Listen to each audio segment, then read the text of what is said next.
তপ্ত ফাগুনে উত্তপ্ত যশোরের আদালত প্রাঙ্গণ। দুই বিচারকের বিচারিক কর্মকাণ্ডে আইনি ব্যত্যয়ের অভিযোগ তুলে এবার সরব হয়েছেন জেলা আইনজীবী সমিতির সদস্যরা।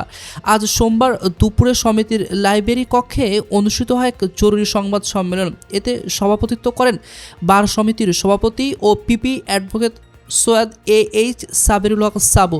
সংবাদ সম্মেলনে অভিযোগ করা হয় অতিরিক্ত জেলা ও দায়রা জজ আইরিন পারভিন এবং যুগ্ম জেলা ও দায়রা জজ রাশেদুর রহমানের আদালতে পেশাগত অসদাচরণ ও বিচারিক দক্ষতার অভাব দেখা দিয়েছে। প্রায় 250 আইনজীবীর লিখিত আবেদনের প্রেক্ষিতে ইতোমধ্যেই ওই দুই আদালত বর্জন করেছেন আইনজীবীরা।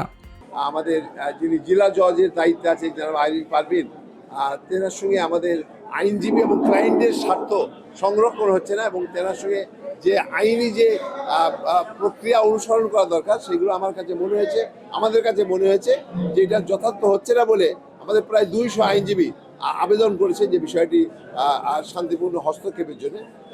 আইনজীবীদের দাবি সমস্যা সমাধান না করে আদালত প্রাঙ্গণে অতিরিক্ত পুলিশ মোতায়েন করা হয়েছে, যা আইনজীবীদের সাথে পুলিশের মুখোমুখি দাঁড় করানোর একটি অপচেষ্টা।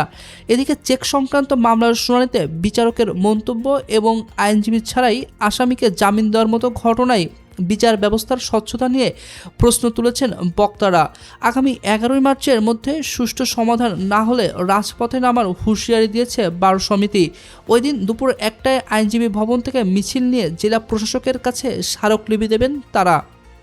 দ্রুত নতুন জেলা জজ পদায়নের মাধ্যমেই এই সংকটের অবসান চান যশোরের আইনজীবীরা।